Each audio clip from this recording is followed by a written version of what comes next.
Salary, भाग दो। वंशिका ने धीरे से कहा। अगर सम्मान होता तो मुझे घर से निकालने की बात नहीं होती। यह सुनते ही विमला देवी का चेहरा सख्त हो गया। देखो वंशिका, बात घुमाओ मत। हमने साफ कहा था, कमाई घर में हो दो, वरना इस घर में रहने का हक नहीं रहेगा। तरुण ने धीरे से कहा। मम्मी, इतनी कड़वी बात मत कहिए। लेकिन विमला देवी ने उसकी तरफ देखे बिना कहा, मैं बिल्कुल सही कह रही हूँ। सोनम भी बोली, भाभी, मम्मी जी का मतलब बस इतना है कि घर में कमाई घर में ही रहनी चाहिए। हंसिका कुछ सेकंड तक सबको देखती रही। फिर उसने बहुत शांत आवाज़ में कहा, ठीक है माँ जी, अगर यही नियम है तो आज एक बात साफ कर लेते हैं। विमला देवी बोली, क्या साफ करना है? वंशिका ने कहा, आज शाम को सब जब खाली होंगे तब हम बैठकर आराम से बात करेंगे। सोनम हंसते हुए बोली, इतनी सी बात के लिए शाम का इंतज़ार क्यों करना? वंशिका ने उसकी तरफ देखते हुए कहा, क्योंकि शाम को कुछ ज़रूरी कागज़ भी दिखाने हैं। यह सुनते ही विमला देवी चौंक पड़ी। कागज़ कौन से? वंशिका ने सिर्फ इतना कहा, घर से जुड़े कागज़। कमरे में फिर से सन्नाटा छा गया। तरुण ने पहली बार ध्यान से वंशिका को देखा। उसके चेहरे पर घबराहट नहीं थी, बल्कि एक अजीब सी शांति थी, जैसे वह पहले से सब तय करके बैठी हो। शाम होने तक पूरे घर में वही बात घूमती रही। सोनम कई बार तरुण से पूछ चुकी थी, तुम्हारी भाभी कौन से कागज़ दिखाने वाली है, लेकिन तरुण के पास भी कोई जवाब नहीं था। शाम के करीब 9 बजे फिर सब हॉल में थे, लेकिन आज माहौल पहले से भी ज़्यादा भारी था। वंशिका अपने कमरे से बाहर आई। उसके हाथ में वही फाइल थी। उसने धीरे से फाइल मेज पर रख दी और शांत आवाज़ में बोली, माँ जी, आज सब साफ हो जाएगा। कमरे में बैठे 3 लोग उस फाइल को देखने लगे। उन्हें अंदाज़ा भी नहीं था कि उस फाइल में ऐसा क्या है। हॉल में गहरा सन्नाटा था। मेज पर रखी फाइल को सब ऐसे देख रहे थे जैसे उसके अंदर कोई बड़ा राज छुपा हो।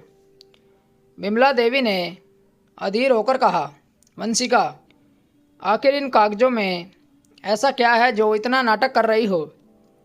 वंशिका ने धीरे से फाइल खोली। उसके हाथ बिल्कुल शांत थे।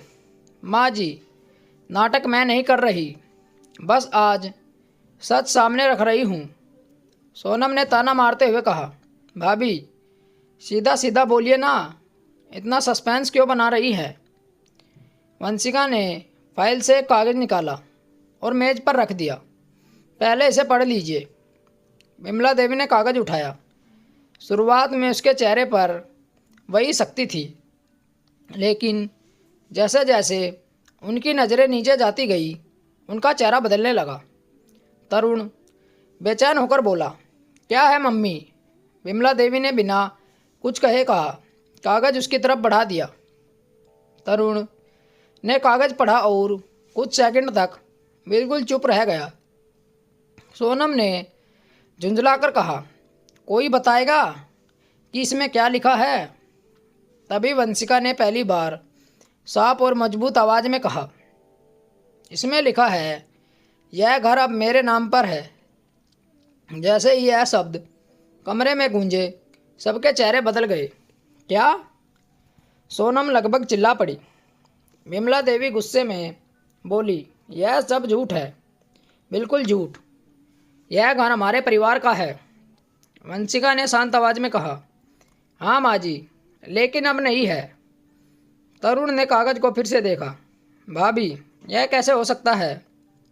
वंशिका ने गहरी सांस ली। 2 साल पहले जब बैंक वाले रोज़ फ़ोन करते थे, जब लोन की किस्त रुक गई थी, तब पापा जी ने मुझसे बात की थी। विमला देवी चिल्लाकर बोली, तो क्या हुआ? वंशिका ने धीरे से कहा, तब मैंने ही कहा था कि मैं किस्त भरूंगी। तरुण थोड़ा चौंका, लेकिन भाभी, वह तो हम सब मिलकर भर रहे थे।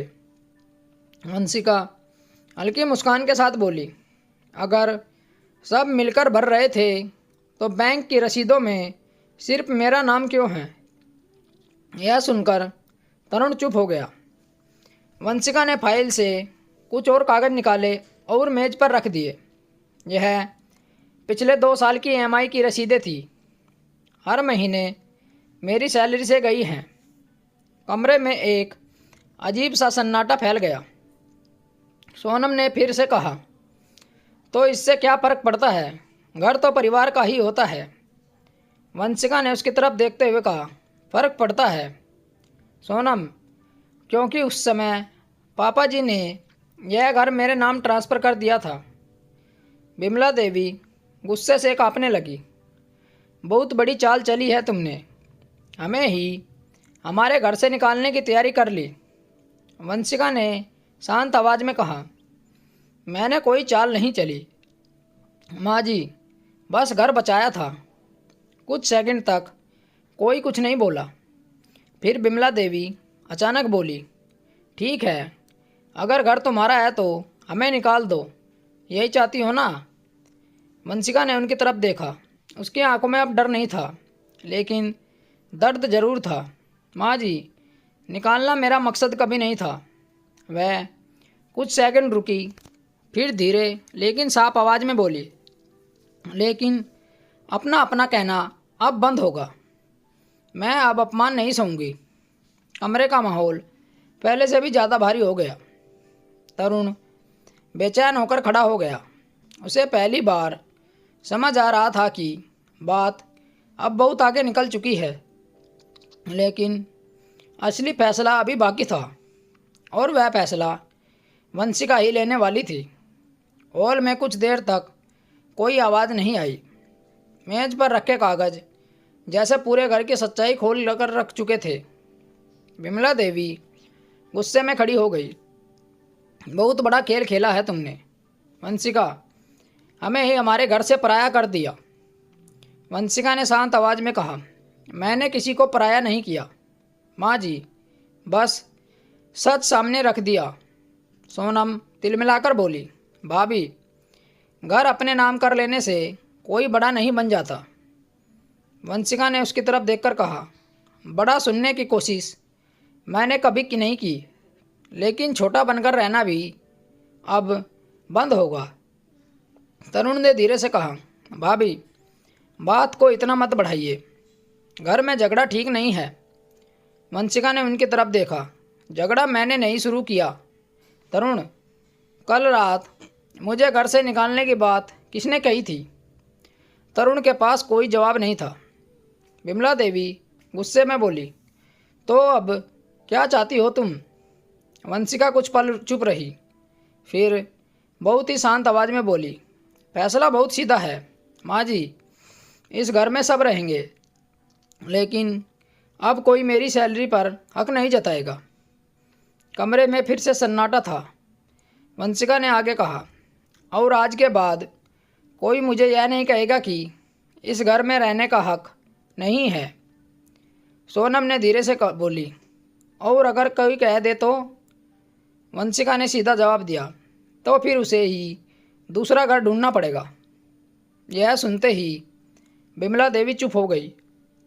उन्हें पहली बार एहसास हुआ कि जिस बहू को वह सालों से दबाकर रखती थी, आज वही बहू अपने हक के लिए खड़ी हो गई है। कुछ देर बाद तरुण धीरे से बोला, भाभी, हम सब यहीं रहेंगे, किसी को कोई कहीं जाने की ज़रूरत नहीं है। वंशिका ने बस इतना कहा, मुझे भी यही चाहिए, बस सम्मान के साथ। उस दिन के बाद घर में बहुत कुछ बदल गया। अब वंशिका से कोई उसकी सैलरी का हिसाब नहीं पूछता था, और ना ही उसे घर से निकालने की धमकी देता था, क्योंकि अब सबको पता चल चुका था कि इस घर को बचाने वाली बहू ही थी। तो दोस्तों, आपको हमारी कहानी कैसी लगी कमेंट करके हमें बताएं, और चैनल को भी ज़रूर सब्सक्राइब करें। मिलते हैं आपसे ऐसी ही और एक अच्छी कहानी के साथ। कहानी सुनने के लिए आप लोगों का धन्यवाद। राम राम दोस्तों।